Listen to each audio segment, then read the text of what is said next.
ভোলা জেলার চরফ্যাশন উপজেলাস্থ Abdullah Al Islam Jacob degree কলেজের অধ্যক্ষ এম.এ. Majed Jacob degree college, Osmanganj united কৃষি ইনস্টিটিউট সহ 9টি শিক্ষা প্রতিষ্ঠানের নিয়োগ বাণিজ্য, জালিয়াতি করে নিয়োগ প্রদান, ভর্তি বেতন ও পরীক্ষার ফির টাকা আত্মসাৎ, নিজস্ব তহবিল তছরূপ, আত্মীয়স্বজন ও বিএনপি নেতাকর্মীদের জমি দখল এবং ক্ষমতার অপব্যবহার করে অবৈধভাবে জ্ঞাত আয় বহির্ভূত শত কোটি টাকার মালিক হওয়ার বিষয়টি স্থানীয় পর্যায়ে ব্যাপক চাঞ্চল্যের সৃষ্টি করেছে।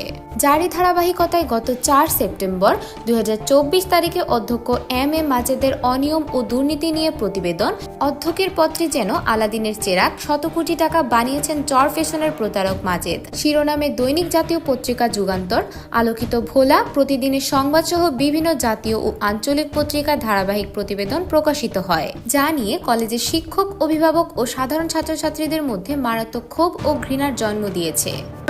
প্রতিকূলতার ভিতরে যাতে না পড়ে এই জন্য দিছে। আমি চাই এটার সঠিক বিচার হোক। শিক্ষকের নিরাপত্তা স্থান, ছাত্ররা শিক্ষক কাছে থাকে, তারাই যদি অরাজকতা করে, বিভিন্ন কর্ম করে, তাহলে আমাদের থাকার তো কোনো জায়গা নেই। টিচারের বিরুদ্ধে যদি এরকম কমপ্লেন আসে, তাই এটা তো আমাদের কোনো নিরাপত্তা নেই, তাহলে আমরা কোথায় দেবো বাচ্চা? কলেজ সূত্রে জানা যায়, শিক্ষা মন্ত্রণালয়ের অডিট, আপত্তি সমাধানের জন্য খরচ এবং মন্ত্রণালয়ে ঘুষ দিতে হবে বলে শিক্ষকদের কাছ থেকে 9.5 লক্ষ টাকা চাঁদা উত্তোলন করেন। অথচ শিক্ষা মন্ত্রণালয়ের একটি টাকাও খরচ না করে পুরো টাকা মেরে দেন অধ্যক্ষ মাজেদ ও তার স্ত্রী লাভলি। এছাড়া ইউনাইটেড কলেজের নাম পরিবর্তন করে আব্দুল্লাহ আল ইসলাম জ্যাকব কলেজ নামকরণের জন্য জ্যাকব সাহেবের কাছ থেকে 10 লক্ষ টাকা নিলেও তা গোপন করে শিক্ষকদের কাছ থেকে কলেজের নাম পরিবর্তনের জন্য 15 লক্ষ টাকা উত্তোলন করেন। জামানত রাখা উক্ত অর্থ মন্ত্রণালয় হতে ফেরত পেলেও তা গোপন রেখে আত্মসাৎ করেন অধ্যক্ষ মাজেদ ও তার স্ত্রী। চ্যানেল 47-এর বিশেষ অনুসন্ধানে জানা যায়, গত 21 ডিসেম্বর 2022 তারিখে শিক্ষা মন্ত্রণালয়ের পরিদর্শন ও নিরীক্ষা অধিদপ্তর শিক্ষা ভবন ঢাকা হতে অডিট টিম আসে জ্যাকব কলেজে। তারা শিক্ষা প্রতিষ্ঠানে নানাবিধ অনিয়ম ও তহবিল তছরূপ সহ নানা অভিযোগে অডিট আপত্তি দাখিল করেন এম.এ. মাজেদের বিরুদ্ধে। অন্যদিকে গত 1 ডিসেম্বর 2024 তারিখে শিক্ষা অধিদপ্তর হতে অনিয়মের বিষয়ে জ্যাকব কলেজ ইন্সপেকশনে আসে। তারা কলেজে প্রবেশের পূর্ব মুহূর্তে শিক্ষক হলরুমে শিক্ষক কর্মচারীদের কাছে প্রকাশ্য মাপ চায় অধ্যক্ষ মাজেদ। এই সময় তিনি ইন্সপেকশন টিমের কাছে তার দুর্নীতির বিরুদ্ধে সাক্ষ্য না দেওয়ার জন্য শিক্ষক কর্মচারীদের অনুরোধ করেন এবং শিক্ষক কর্মচারীদের আত্মসাৎকৃত টাকা 1 সপ্তাহের মধ্যে পরিশোধের অঙ্গীকার করেন। কলেজ ও কৃষি ইনস্টিটিউটের সকল আয় ব্যয়ের হিসাব প্রদান এবং তছরূপকৃত ফান্ডের টাকা ফেরত দিবেন বলে প্রকাশ্যে অঙ্গীকার করেন মাজেদ। অথচ ইন্সপেকশন টিম ঢাকায় চলে যাওয়ার পর প্রতারক মাজেদ দুর্নীতি ও আধিপত্য বিস্তারের স্বরূপে ফেরত আসেন। মাজেদ দুর্নীতি ও অনিয়ম ধামাচাপা দেওয়া এবং ইন্সপেকশন টিমকে ম্যানেজ করার কৌশল হিসেবে এ ধরনের ছলনার আশ্রয় নেন বলে জানা যায়। চ্যানেল 47-এর বিশেষ অনুসন্ধানে মাজেদ ও তার পরিবারের আরও অন্ধকার জগতের সন্ধান পায় বিশেষ টিম। জ্যাকব ডিগ্রি কলেজের ছাত্র হিসেবে এক অধ্যক্ষ মাজেদ স্যারের দুর্নীতি বিচার ও অপসারণ চায়। একজন অধ্যক্ষ ভূমিদস্যু ও দুশ্চরিত্র হলে আমাদের কি শেখাবেন? ওনার স্ত্রী ও ছেলে মেয়েদের নানা অপকর্মের ভিডিও ভাইরাল হয়েছে। আব্বাস নামে এক ব্যক্তির কাছ থেকেও চাকরির প্রলোভন দেখিয়ে টাকা নিয়েছে বলে জানতে পেরেছে। মাজেদের বাসার 5ম তলায় ছাদের উপর নির্মিত বিশেষ গোপন কক্ষ চিলেকোঠার সন্ধান পায় আমাদের টিম। উক্ত চিলেকোঠায় মাজেদের স্ত্রী লাভলি স্বর্ণ ও অর্থের বিনিময়ে দেহ ব্যবসা পরিচালনা করতেন। তিনি ফ্ল্যাটের ভাড়াটিয়াদের নজর এড়ানোর জন্য ছাদের উপর আমোদ প্রমোদ ও ফুর্তির জন্য চিলেকোঠা নির্মাণ করেন। কলেজের টাকা আত্মসাৎ ও চিলেকোঠার মাধ্যমে প্রায় 100 ভরি স্বর্ণ অর্জন করেন লাভলি নিজে। এসব অলংকার লাভলি নিজ দেহে প্রদর্শনের মাধ্যমে দাম্ভিকতা প্রকাশ করতেন মর্মে চরফ্যাশনের নিকট আত্মীয় স্বজনরা দাবি করেন। তিনি এসব অলংকার দেহে প্রদর্শন করে বিত্তবানদের আকৃষ্ট করার সন্ধান পায় বিশেষ অনুসন্ধান টিম। লাভলির অলংকার ব্যবহারের দাম্ভিকতা ও সীমাহীন বিলাসী জীবনযাপন নিকট আত্মীয় ও প্রতিবেশীদের অবাক করেছিল। স্থানীয় আত্মীয় স্বজন ও জনমনের প্রশ্ন, অবৈধভাবে অর্জন করা ব্যতীত রাতারাতি এত ফ্ল্যাট, বাড়ি ও স্বর্ণালংকারের মালিক হওয়া কিভাবে সম্ভব?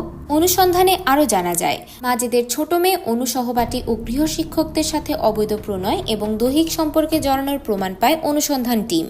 পরবর্তীতে ইলিসিট প্রেগন্যান্সির কারণে ঢাকার ল্যাব 8 হাসপাতালে ভর্তি করে লেজার অ্যাবর্শন করানো হয় মর্মে হাসপাতালের সূত্রে জানা যায়। বিষয়টি মাজেদ গোপন রাখার চেষ্টা করে এবং অসুস্থতাজনিত কারণে তার ছোট মেয়ে অনু ঢাকার ল্যাব 8-এ ভর্তির কথা আত্মীয় স্বজনদের কাছে প্রকাশ করে। তবে তার মেয়ে অনুর অনৈতিক সম্পর্ক নিয়ে একটি ভিডিও ইতিপূর্বে সামাজিক যোগাযোগ মাধ্যমে ভাইরাল হয়। অপরদিকে মাজেদের স্ত্রী লাভলির সাথে শিক্ষা মন্ত্রণালয়ের দালাল সিন্ডিকেটের সদস্য ডিজি কামরুল নামে খ্যাত মাদ্রাসা শিক্ষকের সাথে অনৈতিক ও দৈহিক সম্পর্কে জড়ানো ও লঞ্চে যাতায়াতের বিষয়টি আলোকিত ভোলা নামক গণমাধ্যমে সচিত্র প্রতিবেদনও প্রকাশিত হয়।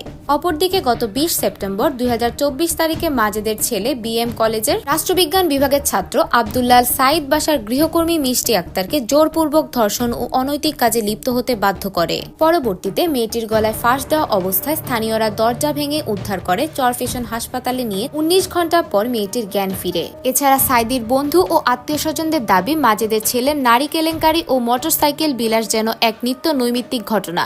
তার বাবার অবৈধ অর্থ দিয়ে সে প্রতি মাসে নিত্য নতুন মডেলের কার ও মোটরসাইকেল সংগ্রহ করে বন্ধু মহলে অবৈধ অর্থের দাম্ভিকতা প্রকাশ করতেন। মাজেদ ঘটনাটি টাকার বিনিময়ে ধামাচাপা দেন বলে জানা যায়। মাজেদের স্ত্রী লাভলি দুর্নীতি ও অনৈতিক সম্পর্কের মাধ্যমে অর্জিত টাকা এবং স্বর্ণ বাসায় ভর তৈরি করে নিজে হেফাজত রাখতেন। বাসায় টাকা ও স্বর্ণ রাখার ভর থাকার বিষয়টি জানাজানি হলে এসব টাকা ও স্বর্ণ সরিয়ে ফেলেন। অপরদিকে অধ্যক্ষ মাজেদের ছবল থেকে তার আত্মীয় স্বজনও রক্ষা পায়নি। তার চাচাতো ভাই বরকত আব্দুল্লাহ আল ইসলাম জ্যাকব কলেজে অ্যাকাউন্টিং সাবজেক্টের সহকারী অধ্যাপক হিসেবে কর্মরত রয়েছেন। বরকত সাহেবের ওসমানগঞ্জের বাড়ির জমি ভুয়া কাগজপত্র তৈরি করে দখলে নেন ভূমিদস্যু অধ্যক্ষ মাজেদ। পরবর্তীতে বরকত এম এ মাজেদ ও তার স্ত্রীর অত্যাচারে জমি ও ভিটে বাড়ি ছেড়ে অন্যত্র বাড়ি করতে বাধ্য হয় বলে প্রমাণ পাওয়া যায় অনুসন্ধানে। এছাড়া মাজেদের ভাই বজলু, ভাইগনা ফরিদ ও ভাই ভাতিজাদের সম্পত্তি থেকেও বঞ্চিত করার অভিযোগ রয়েছে মাজেদের বিরুদ্ধে। এভাবে মাজেদ প্রভাব বিস্তার করে অনেকের জমি নিজের দখলে নেন। গত 5 আগস্ট 2024 তারিখে ছাত্র জনতার আন্দোলনের প্রেক্ষিতে আওয়ামী লীগ সরকারের পতন হলে দুরন্দর ও প্রতারক মাজেদ পাওনাদার এবং স্থানীয় মানুষের তোপের মুখে চরফ্যাশন থেকে পালিয়ে আত্মগোপনে চলে যান।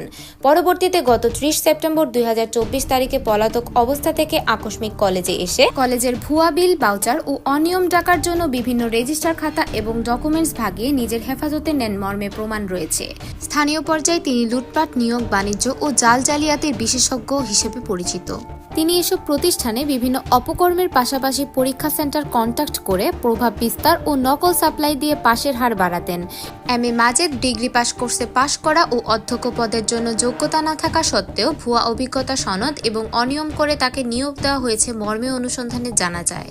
চ্যানেল 47-এর বিশেষ অনুসন্ধানে জানা যায় এম এ মাজেদ বিভিন্ন অনিয়মের মাধ্যমে অর্জিত অর্থ দিয়ে ভোলার চরফ্যাশনের ভদ্রপাড়ায় লাভলি ম্যানশন নামক 2টি ভবনে অনুমোদনহীন 24টি ফ্ল্যাট নির্মাণ, ওসমানগঞ্জে 3 একর জমি, ঢাকার মোহাম্মদপুর ও গুলশানে 4টি ফ্ল্যাট, রাজধানীর পোস্তগোলা 5 কাঠা জমি, বরিশাল ও চট্টগ্রামে 4টি প্লট, ভূমিহীন সেজে চরপাতিলা, চর কুকরিমুকরিতে 50 একর জমি সহ নামে বেনামে নিজে ও পরিবারের সদস্যদের নামে করেছেন সম্পদের পাহাড়। অথচ জ্যাকব কলেজ এমপিওভুক্ত হওয়ার আগে লালমোহন উপজেলার গজারিয়ায় 1500 টাকায় ঘর ভাড়া থেকে মানবতার জীবনযাপন করতেন এম এ মাজেদ। দরবেশে লেবাসের অন্তরালে শিক্ষার্থীদের যৌন হয়রানি করার অভিযোগ রয়েছে। বিগত 2016 সালে এনটিআরসি কর্তৃক নিয়োগ প্রক্রিয়া শুরু হওয়ার আগে পর্যন্ত কলেজের শিক্ষক কর্মচারীদের 37টি পদের জন্য কয়েকশো লোকের কাছ থেকে নিয়োগের মিথ্যা আশ্বাসে টাকা উত্তোলন ও কলেজের নিজস্ব ফান্ডের টাকা তছরূপ করে কয়েক কোটি টাকা হাতিয়ে নেন। এছাড়া জ্যাকব কলেজের জমি নিজের স্ত্রীর নামে লিখে নেওয়া ও নিকটস্থ মসজিদের জায়গা নিজের দখলে নেওয়ার প্রমাণ মিলেছে অনুসন্ধানে। তার অপকর্ম নিয়ে স্থানীয়দের সমালোচনার পারদ তুঙ্গে। তবে স্বজনপ্রীতি করে ডেমনস্ট্রেটর পদে নিয়োগ পাওয়া তেল ব্যবসায়ী শ্যালক পল্টন তার সকল অপকর্মে সহযোগিতা করেছেন বলে জানা যায়। আরও অভিযোগ রয়েছে, আব্দুল্লাহ আল ইসলাম জ্যাকব কলেজে বিগত 2022 সালের 15 আগস্ট জাতীয় শোক দিবসের আলোচনা সভায় অধ্যক্ষ এম এ মাজেদ জেড ফোর্সের সফল কমান্ডার ও শহীদ প্রেসিডেন্ট জিয়াউর রহমানকে স্বাধীনতা বিরোধী বলে আখ্যা দেন এবং বর্তমানে সবচেয়ে জনপ্রিয় বিএনপির ভারপ্রাপ্ত চেয়ারম্যান তারেক রহমানকে নিয়ে কটূক্তি করায় ব্যাপক নেতিবাচক প্রতিক্রিয়া তৈরি হয়। আব্দুল্লাহ আল ইসলাম জ্যাকব কলেজের প্রাক্তন সভাপতি কয়সার আহমেদ দুলাল নিউজ 47কে জানান, অধ্যক্ষ মাজেদ কর্তৃক কলেজে অনিয়ম, ফান্ড তছরূপ ও দুর্নীতিতে জড়ানোর বিষয়ে আমরা প্রতিবাদ করেছি, কিন্তু তিনি এত ব্যয়পরোয়া ও অর্থলোভী ছিলেন যে তিনি এসব পরোয়া করতেন না। একজন অধ্যক্ষ কি পরিমাণ দুর্নীতি করলে ভদ্রপাড়ায় 24টি ফ্ল্যাট নির্মাণ করতে পারে? তিনি নামে বেনামে দেশের বিভিন্ন স্থানে বিপুল সম্পদ করেছেন। আমরা গণমাধ্যমে দেখেছি। অবিলম্বে দুর্নীতি দমন কমিশন কর্তৃক কলেজ হতে তাকে অব্যাহতি দেওয়া প্রয়োজন। সরকারের যারা দেখভালের দায়িত্বে আছেন তারা কেন চুপ রয়েছেন, এই বিষয়টাই আসলে আমাদের এখনো বোধগম্য না। চরফ্যাশন পৌরসভার প্রাক্তন মেয়র জানান, চরফ্যাশনের ভদ্রপাড়ায় 2টি ভবনে 24টি ফ্ল্যাট অনুমোদন না নিয়ে অবৈধভাবে নির্মাণ করেন মাজেদ। তবে এসব অপকর্মের বিষয়ে অধ্যক্ষ মাজেদের বক্তব্য জানতে চাইলে তিনি প্রতিবেদককে টাকার বিনিময়ে ম্যানেজ করার প্রস্তাব দেন। তার দুর্নীতি ও পরিবারের অপকর্ম প্রকাশ না করার অনুরোধ জানান। স্থানীয় বাসিন্দা হিসাবে অধ্যক্ষ মাজেদের দুর্নীতি বিচার চাই। আমরা দেখেছি জ্যাকব ডিগ্রি কলেজে 2008 সালে চালু হয়, অথচ 1999 সালে প্রতিষ্ঠিত হয়ে দেখিয়ে সরকারে বিপুল টাকা আত্মসাৎ করেন। এছাড়া কলেজের নিজস্ব ফান্ড, তসরুপ, নিয়োগ, বাণিজ্য ও কৃষি ইনস্টিটিউটের টাকাও আত্মসাৎ করেন। সে কলেজের আয় ব্যয় হিসাব দেন না, হিসাব চাইলে প্রচুর মিথ্যা কথা বলেন। অপরদিকে শিক্ষক, অভিভাবক, স্থানীয় বাসিন্দা ও সুশীল সমাজের ব্যক্তিবর্গ মাজেদের দুর্নীতি, অপকর্ম ও স্বেচ্ছাচারিতার মাধ্যমে বিপুল পরিমাণ অর্থ লুটপাট করে হতদরিদ্র থেকে রাতারাতি শত কোটি টাকার মালিক হওয়ার বিষয়ে অধ্যক্ষের পদ হতে অব্যাহতিপূর্বক আইনগত ব্যবস্থা গ্রহণের জোর দাবি তুলেন।